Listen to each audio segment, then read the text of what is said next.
हाय viewers, हमारा सन दोबारा आपकी खिदमत में हाजिर है। आज हम स्क्रीन राइटिंग क्लासेस में टेलीफोन कन्वर्सेशन को पढ़ेंगे और देखेंगे कि इसको हम अपने स्क्रिप्ट पे कैसे लिख सकते हैं। ये इम्पॉर्टेंट है क्योंकि तकरीबन हर स्क्रिप्ट का एक हिस्सा होता है टेलीफोन कन्वर्सेशंस और इसके लिखने का तरीका हमें आना चाहिए। So let's begin today's lecture. इससे पहले कि मैं आज अपने लेक्चर को और अपनी क्लास को स्टार्ट करूं, please subscribe to my channel ताकि आइंदा तमाम वीडियोस आप तक पहुंचती रहें और आपको इससे फायदा हो। Let's begin today's lecture.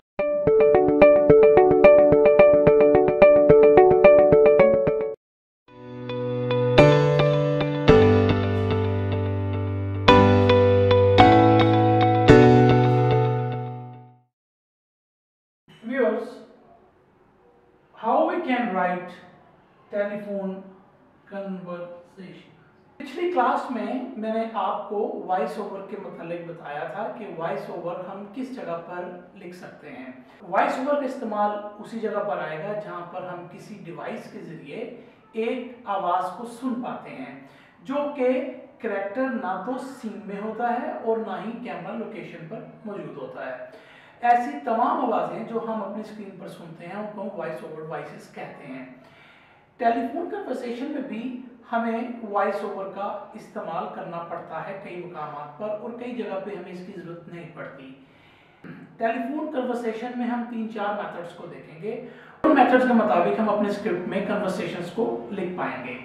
तो पहला मेथड देखते हैं। व्यूअर्स, पहले मेथड में हम देखेंगे ऐसा सीन कि जिसमें हम उस पार्टी को नहीं देख पा रहे जो कि टेलीफोन पर बात कर रहा है। हम सिर्फ सीन में उस शख्स को देख पा रहे हैं जो टेलीफोन सुन रहा है, लेकिन हमें दूसरी पार्टी की ना तो कोई आवाज आ रही है और ना ही हमें वो कैरेक्टर अपने सीन में दिखाई दे रहा है। तो उसको लिखने का क्या तरीका है? लेट्स सपोज कि आपका ये एक मास्टर सीन हेडिंग है, सपोज हाउस डे, और आप कहते हैं कि Ahmed cell blinks, he picks up phone.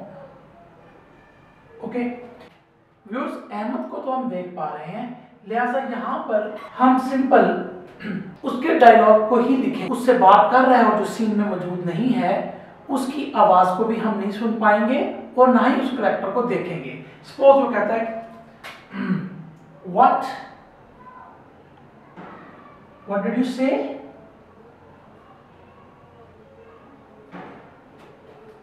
और उसके बाद सपोज एक वक्फा है, उसको हम बीट भी लिख सकते हैं, नहीं भी लिखें कोई बात नहीं, बीट का मतलब होता है वक्फा। या हम पैरेंथेटिकल्स में लिख सकते हैं शेक्स हिज हेड, यानी गोया उसको सुन के मायूसी हुई, उसने अपने सर को शेक किया है, और tell him go to hell. तो व्यूअर्स, अगर आप यहां पर गौर करें तो हमने क्या देखा कि अहमदी को हम देख पा रहे हैं और उसी की ही बात को सुन पा रहे हैं। उससे किसने क्या बात की ना वो हमने सुनी है और ना उसी कैरेक्टर को हम देख पा रहे हैं। लिहाजा ऐसे केस में सिंपल आप इस तरीके से अपनी टेलीफोन कन्वर्सेशंस को लिख सकते हैं।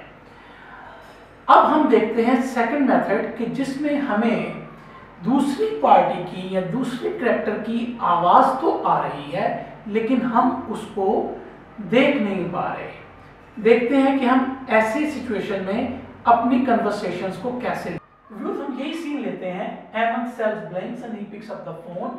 अब अहमद फोन पर है और वो कहता है व्हाट डिड यू से।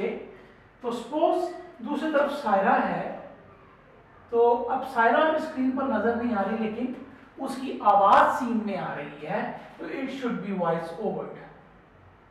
हम इसको VO लिखेंगे। Abbreviation for voice over is VO। अगर किसी ने वॉइस ओवर और ऑफ स्क्रीन के मतलब कुछ समझना हो तो वो मेरी पिछली वीडियो को रेफरेंस के तौर पर देख सकते और अपने इस मसले को हल कर सकते हैं। सायरा कहती है कि he abused you। अब सायरा तो हमें दिखाई नहीं दे रही, लेकिन उसकी आवाज़ जो सीन के अंदर आ रही है वो है ही अब्यूज यू, इसलिए मैं इसको वॉइस ओवर में लिखा। और उसके बाद अहमद लिखता है, और उसके बाद हम लिखेंगे अहमद कहता है tell him go to hell. तो व्यूअर्स, अब इस केस में जितने भी हमारे टेलीफोन के दौरान डायलॉग्स होंगे वो सायरा के लिए वॉइस ओवर में चलेंगे और अहमद के लिए वॉइस ओवर में नहीं होंगे, इसलिए कि अहमद की जो अहमद को चूंकि हम देख रहे हैं और उसकी आवाज़ भी सुन रहे हैं, वो गोया सीन पे भी मौजूद है और वो कैमरे के सामने भी है, तो उसके लिए वॉइस ओवर भी यूज नहीं होगा। उसके सिंपल डायलॉग हम लिखेंगे और सायरा जिसकी आवाज़ अब तक आ रही है और सीन में मौजूद नहीं है उसको हम वॉइस ओवर लिखेंगे। थर्ड मेथड में हम देखेंगे कि जब हम दोनों कैरेक्टर्स को देख पा रहे हैं, यानी गोया के फ़ोन जो कर रहा है, जो सुन रहा है, वो दोनों ही हम देख पा रहे हैं सीन के अंदर, गोया हमें दो सीन्स की ज़रूरत है। इट मीन्स कि जब हमने टेलीफोन पर दो कैरेक्टर्स को दिखाना है तो हमें उसके लिए दो सीन्स चाहिए, ओके। और उन दो सीन्स को दिखाने का जो तरीका है वो मैं आपको बताता हूँ। उसके भी एक दो मेथड्स हैं, मैं उसके बारे में आपको बताता हूँ। सपोज मैं ये कहता हूँ कि उसके लिए जो वर्ड यूज होता है वो होता है इंटरकट। ये इंटरकट जो वर्ड है ये बेसिकली हमें ये बताता है कि अब हम दो सीन्स के दरमियान कट कर सकते हैं, और इसमें डायरेक्टर को लिबर्टी होती है कि वो जो सा मर्जी सीन पहले दिखाए या बाद में दिखाए, अलबत्ता उसका कंक्लूजन ये होता है कि उसने कन्वर्सेशन को दिखाना होता है, और उस कन्वर्सेशन को जब दिखाएगा तो वो दोनों कैरेक्टर्स को भी दिखा रहा होगा। अब क्या है, सपोज मैं कहता हूँ जो वर्ड इंटरकट यूज हुआ है, और अगर इंटरकट वर्ड आपने जब यूज किया है और उससे पहले आपने कोई दो सीन हेडिंग्स या दो लोकेशंस तय नहीं की,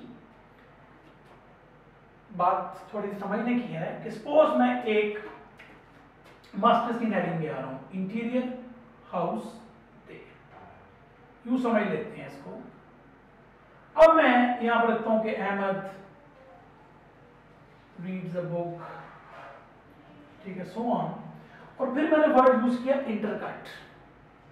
जब मैंने वर्ड इंटरकट यूज किया, इट मीन्स के ये अब एक टेलीफोनिक कन्वर्सेशन स्टार्ट हो रही है, तो उसके लिए मुझे दो सीन्स की जरूरत है। एक बेशक आप ये भी रख सकते हैं या आप कोई दो सीन्स और भी लिख सकते हैं। सपोज मैं कहता हूं कि सायरा इन किचन, और याद रखेंगे ये कैपिटल में होंगे, स्लैश अहमद इन रूम। अब क्या किया कि मैंने इंटरकट के बाद दो लोकेशंस बता दी हैं। इट मीन्स कि अब डायरेक्टर जो है इन दो सीन्स के दरमियान इंटरकट करेगा, तो उसमें सिंपल अब आपके लिए आसान है कि अब जो है आप डायलॉग्स को लिख सकते हैं और इसमें अब आपको वॉइस ओवर लिखने की जरूरत नहीं रहेगी। इसलिए नहीं रहेगी क्योंकि हम जो भी कैरेक्टर बोल रहा होगा उसको हम दिखाएंगे भी उस लोकेशन को और उस कैरेक्टर की आवाज़ को भी सुनाएंगे, लिहाजा वॉइस ओवर की जरूरत नहीं रहेगी। तो इसमें सिंपल अब हमने चूंकि लोकेशन स्टैब्लिश कर दी हैं, तो सिंपल अब आप अहमद और सायरा की गुफ्तगू को आम तरीके से बयान कर सकते हैं। मिसाल के तौर पे मैं कहता हूं कि Saira hurries to grab her cell, Saira hurries to grab her cell, और अब सायरा सपोज करेक्टर क्यों आ गया सायरा का, what now सपोज, और उधर से अहमद जो कि दूसरी लोकेशन पे मौजूद है, अब कैमरा भी उधर चला गया, अब हम अहमद को देख भी पा रहे हैं, उसकी आवाज़ भी सुन रहे हैं, और अहमद कहता है कि you know what I need,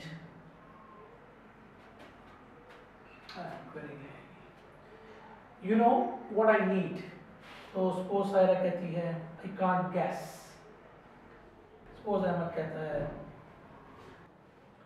I think you didn't open my gift yet. तो सायरा को what now Ahmed, you know what I need Saira, I can't guess Ahmed, I think you didn't open my gift. तो viewers आपको बताने का मतलब ये है कि जब हम दो सीन्स जो हैं, जो दो लोकेशंस जो है अगर हम स्टैब्लिश कर देते तो हम इस तरीके से लिखते हैं।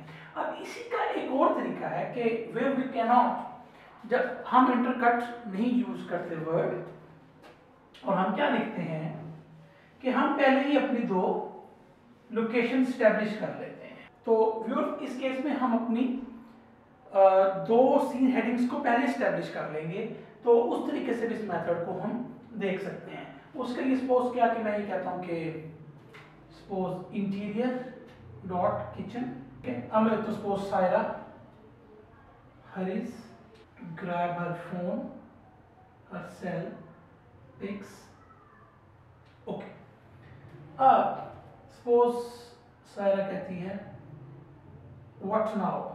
अब हम यहां पर चूंकि हमने इंटरकट यूज नहीं किया, हम नई सीन हेडिंग डालेंगे। सपोज अगला सीन हम लिखते हैं कि एक्सटीरियर बैल्कनी सेम। सपोज हम लिखते हैं exterior balcony same definitely viewers जिनको सेम के मतलब समझना हो या कोई इसके मतलब इंफॉर्मेशन लेनी हो तो मेरी पुरानी वीडियोस का रेफरेंस ले सकते हैं।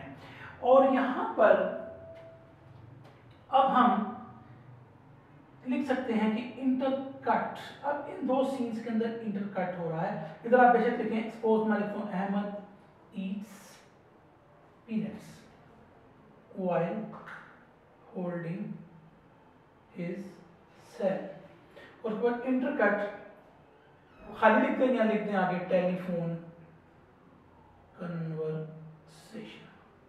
अब सपोज अहमद कहता है I think you know what I need.